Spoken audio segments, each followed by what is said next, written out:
জীবনে আপনি যেখানেই খান, যত দামি খাবারই খান, বাবার বাড়ির খাবারের মতো স্বাদ পৃথিবীর আর কোথাও পাবেন না। আজকে ছিল ঈদের তৃতীয় দিন আর আমার বাবার বাড়িতে দাওয়াত ছিল। এসেই দেখি চুলায় বসে আমার মা এই গরমের মধ্যে পিঠা বানাচ্ছে। হ্যালো এভরিওয়ান, আসসালামু আলাইকুম। কেমন আছেন সবাই? তো এই পিঠাটা আমাদের বাড়ি ঈদের দাওয়াতে কিন্তু বানাতেই হয়। আমাদের খুবই জনপ্রিয় একটি পিঠা। রাজশাহী বাগমারার লোকেরা কিন্তু সবাই প্রত্যেকটা বাড়িতে এই পিঠাটা চলবেই। আপনাদের কোন কোন এলাকায় কুরবানির ঈদে এই পিঠাটা বানানো হয় অবশ্যই কিন্তু কমেন্টে জানাবেন। আমাদের এলাকায় এটা তো সবসময় বানানো হয় আর এটার নাম আমরা বলি সাতপুতি পিঠা।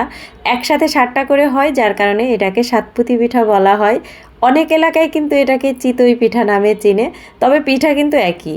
আর এটা গরুর মাংস দিয়ে খেতে খুবই মজার হয়। তো আজকে আমাদের বাড়িতে অনেক লোকজনের দাওয়াত ছিল আর অনেক সময় ধরে এই পিঠাটা বানানো হচ্ছিল। আমি এসেই বোরখা খুলে আমার মায়ের কাছে চলে আসলাম আর আমার মা পিঠা বানাচ্ছিল, আমি একটু ভিডিও ক্লিপ নিলাম। আর আজকে আমার সাথে আমার দেবরের মেয়ে এসেছে। এই প্রথমবার ও ওর মাকে ছাড়া আমার সাথে আমার বাবার বাড়িতে এসেছে।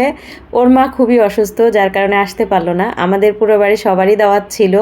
গরমের কারণে আমার শ্বশুর শাশুড়ি আসতে পারেনি আর আমার জাও আসতে পারেনি, কিন্তু আমার বাবার বাড়িতে দাওয়াত, আমাকে তো আসতেই হবে, তাই না? তো আমি চলে এসেছি। আর এদিকে আমার মা পিঠা ভাজছে আর আমি দেখছিলাম। আমার কাছে অনেক ভালো লাগে, কিন্তু এই পিঠাটা আমি বানাতে পারি না, এখনও শিখিনি। হয়তো একদিন শিখে যাব ইনশাল্লাহ। আমি বাসায় 2-1 দিন বানানোর চেষ্টা করেছি, কিন্তু খুব একটা হয় না। মাটির চুলায় খুবই ভালো হয়।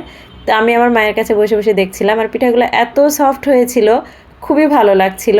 তো এই পিঠা দিয়ে খাওয়ার জন্য গরুর মাংস রান্না করা হয়েছে, খাসির মাংসও রান্না করা হয়েছে। তো ওই পাতিলটা রুমে ছিল, যার কারণে আমি ভিডিও ক্লিপটা নিতে পারলাম না। তো এই পাতিলে করা হয়েছে পোলাও, সাদা পোলাও। তো আজকের মেনুতে ছিল গরুর মাংস, খাসির মাংস, সাদা পোলাও আর এই যে পিঠা। ঈদের মধ্যে তেমন বেশি আয়োজন করা হয় না।